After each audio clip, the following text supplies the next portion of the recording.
day now than what we've ever seen it here before this nationwide race was getting ready to start. So we're going to see cars from the bottom to the top. Yeah, usually it takes a few laps to get that worked up there, but tonight it's there from the start. On board with the March winner, Justin Allgaier. The pace car has its lights out. They're heading into turn number 3. As we mentioned, Elliott Sadler has decided to start on the outside of the front row. Joey Logano right alongside. As they come through turn number 4, the pace car will turn down. This wonderful crowd here, after 65,000 Wednesday night for the truck race, is now on its feet, and the Food City 250 is green.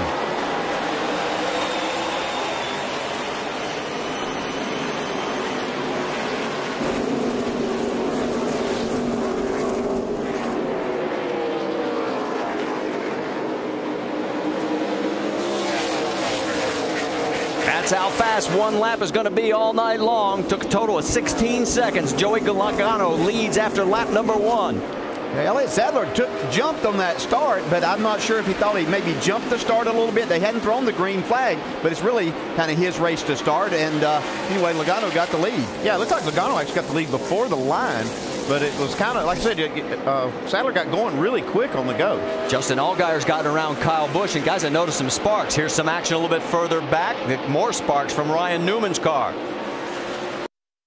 You start at that low air pressure, and you're up there higher on the banking, and you get a lot more downforce there. So all of that starting in that, you get a lot of compression. These things will bottom out early on. Yeah, that's the 39 car. That's Sean Case. And he's going in here. You see the pressures now are building up a little bit, and you didn't see it spark quite as bad right there that time, but he had a lot of sparks early. Let's go from the 12 car. Let's go back to the battle for the lead, and you've got the 20 of Joey Logano with the 33 right on his back bumper. Yeah, and you can see two distinct different lines that these guys are taking. Logano's going in pretty much on the bottom, even though he's about a half lane up this time. See Elliott just a little bit higher trying to get a run off the corner. Logano made a nice run through there and put a little bit of distance. Now watch these sparks coming out of this 12 car. These are pretty excessive. They haven't stopped yet. Still not slowing him down too bad. Might have barely caught the wall. He's racing Kyle Busch really hard. You see how these sparks are still coming out of the car. You expect that to go away when the tire pressures build up, but they've run quite a few laps already. Takes another look underneath. Kyle Busch does. Side by side for a moment. But the momentum carries Justin back into the position. Yeah, still bottoming out. Yeah, and you don't think that'd be that much. You can see right there. Just what that does is you try to run harder and harder, and he was trying to keep Kyle Busch back there. Justin's going to kind of settle in right now. They may have to adjust that air pressure the next time. Either that or just the car. They may have to raise the car up just a little bit. Jason Leffler in the 10 trying to move in there, and then there's the 39 again of Case. And I apologize, I'm still back on qualifying on cuff when I mentioned Ryan Newman. One for Marty. You're stuck with me for another week, guys. Well, Ryan Newman's out there. He's just in the red number 1. Right. Brad Keselowski, the points leader, right in front of Sean. And that is a battle for 11th right there. And on board with Trevor Bayne as he's going underneath Paul Menard. Yeah, we were wondering just how much passing was going to take place on the bottom side of the racetrack here. We're seeing some guys with good cars be able to do that. Word that we have problems for the 88 as may have gotten into the back end of the 16. Well, you got Junior started pretty far back here, and so you got to be on it because you get lapped in a hurry if you're not careful. So you got to be as aggressive as you possibly can. See, coming off of turn 4 right here, gets into the back of the 16. Pretty hard. Lucky he didn't create something bad for a lot of people right there. That's Brian Eichler wearing the rookie stripes. Yeah, nice job by Brian to hang on. Kind of delivered a message there. Hey, I'm here. You got to go. Dale Jr., of course, one of 15 double-duty drivers in this race tonight. We have 3 guys that are doing triple duty. And, of course, Kyle Busch winning the truck race on Wednesday, trying to double up here tonight and then make it the trifecta tomorrow. Speaking of Kyle Busch, there he goes around Elliott Sadler, put him into second spot.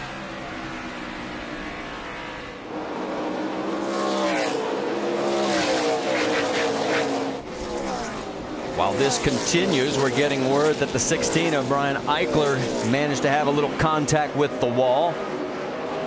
Yeah, him, the 88 of Dale Jr. still battling right now. That's Shelby Howard right there. He's getting beaten in the back bumper by a lot of people here. That probably did some damage. It's going to create some problems for him, though. Knock the toe in out if you hit that right front. Yeah, but Junior's still struggling to get by. You see the car just ahead is Parker Kligerman. He passed both of these cars and has driven off a little bit. Junior still back in that trouble for the spot. 66, guys. He is on pit road. Look at right the rear. right rear tire. Coming to you. You can see him now. Qualified 5th, and this is really going to hurt Stephen Wallace. He's even torn that quarter panel up. What's going on with him, Doc? Steven is saying a possible right rear tire going down. They're going to go ahead and change both right side tires. He thinks it's the right rear, but also he said the right front may be going down. That's our over-the-wall reporter, Hollywood Armstrong. He gets it done and back out, but oh man, that is so costly, and there's still some debris up underneath the wheel well. Yeah, and you can see just what Andy was explaining before the race. He was able to come down just on the front stretch pit. He didn't have to go through the back straightaway, so even though it still cost him a lot of time. He came in 9th position. He is now 41st. Setzer and Jeff Green have pulled behind the wall here at Bristol. Welcome back to the Food City 250. Make sure to go to NASCAR.com for all your latest NASCAR information. You see Joey Logano putting the 34 of Tony Raines a lap down, and look at Kyle Busch coming on strong. That was a half-second lead, but all of a sudden it has disappeared. Yeah, this is a racetrack that is all about momentum, and if you get a lap car or a car that you catch at the wrong spot, it doesn't take but just a split second and you have a guy on your bumper. Dave, what's the latest on the race leader? A little loose in the center of 3 and 4 as they come up on lap traffic, but the entry and the exit have been good for Joey. One thing you want to know early, actually, about Elliott Sadler was where he was running. You get so caught up here, you didn't know where your competition is trying to pass you. I think Kyle may look low or high. Got the traffic that he's working right now, the 01 of Mike Wallace. Whoa, so you can really get loose right there. And it could cost him the lead. Here comes the 18 on the high side, on the right side of your screen. Then further back, there is Allgaier going around his teammate, Brad Keselowski. Yeah, Kyle was really giving Joey a chance there to get by these guys, and he was just going to kind of follow around. But once Joey got loose, kind of opened the door, and Kyle's now taking advantage of that, gone to the front once again. So that'll be our second lead change. Oh man, I saw him do that in the truck race Wednesday night. He split 2 trucks then. He just did 2 cars here. He can drive a race car, folks. Going for the double. Stephen Wallace, let's update him very quickly. He is 39th, Doc, 3 laps down. Talking to Goodyear engineer Rick Campbell, he said, let me show you this right side tire. He said either Steven rubbed the wall right along here, or he rubbed another car, and the car cut cords. When it cuts the cords, it just unravels like a spool of yarn. This tire was very close to blowing. Lucky Steven came in when he did. Well, it is early, and I don't know, there's already several cars 1 lap down. Getting the lucky dog is going to be pretty much impossible right now. A little bit further back, here's the battle with Brian Scott in 20th place as he is duking it out with the 04 of Jeremy Clements, the 87 of Joe Nemechek, the 15 of Michael Annett. Jeremy Clement had a good qualifying run up in the middle of the pack, making the most of it now. He's still running real well, running the top of the racetrack.